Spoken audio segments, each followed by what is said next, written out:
नमस्कार दोस्तों, बहुत ही प्यारा सा एक सॉन्ग आया है जिस सॉन्ग का बोल है और उसका टाइटल भी यही है, कमरिया राउंड करेगा। सॉन्ग का भी बोल है कमरिया राउंड करेगा। काफ़ी लाजवाब तरीके का सॉन्ग है। नीलकमल सिंह का ये वाला जो सॉन्ग है अभी अभी इसको रिलीज़ किया गया है, डायरेक्ट वीडियो सॉन्ग। इसका ना कोई टीजर ना कोई अपडेट, डायरेक्ट सॉन्ग को रिलीज़ किया गया है। क्योंकि जो है अभी जो है सावन ख़त्म हो चुका है और बोलबम का गाना जो भी चल रहा था अभी वो सब बंद हो गया है, तो लोकगीत तो चाहिए, इसीलिए जो है जल्दबाजी में इस सॉन्ग को जो है रिलीज़ किया गया है। कमरिया राउंड करेगा काफ़ी लाजवाब तरीके का जो सॉन्ग है। डीजे पे आज भी इसको सुन सकते हैं और काफ़ी लाजवाब तरीके का इसका म्यूजिक भी है। इसका म्यूजिक बनाया है आरजे किंग, उसका नाम है, और जो म्यूजिक डायरेक्टर हैं।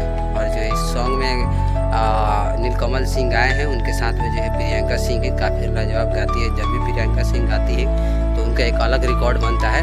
तो बता दूँ काफ़ी दिन बाद जो है नीलकमल सिंह के साथ में प्रियंका सिंह का सॉन्ग आया है और सारेगामा हम भोजपुरी चैनल पे इसको जो है रिलीज़ किया गया है वीडियो सॉन्ग। तो आप जाके देख सकते हैं और सुन सकते हैं। बात करें इस सॉन्ग का लिरिक्स के बारे में तो जो है आशुतोष तिवारी का लिखा हुआ सॉन्ग है। और आशुतोष तिवारी जब भी कोई सॉन्ग लिखते हैं तो आप समझ सकते हैं रिमिक्स और जो है काफ़ी लाजवाब तरीके का होता है। तो यही कुछ अपडेट है। और इसमें जो वीडियो डांसर है, वीडियो में जो डांसर है वह कांछापुरी है नीलकमल सिंह के साथ में। काफ़ी लाजवाब तरीके का टीका लगाते हुए ज़बरदस्त तरीके से जो है डांस किए। देखिए और सुनिए और ढेर सारा प्यार दीजिए आप लोग जो है इस सॉन्ग को। और चलिए मिलते हैं किसी अगले वीडियो में और इसी तरह का अपडेट के लिए नीलकमल सिंह से जुड़ी हर एक सॉन्ग के अपडेट सबसे पहले पाने के लिए हमारे चैनल को जो है सब्सक्राइब कीजिए। मिलते हैं किसी अगले वीडियो में। बाय बाय, नमस्कार।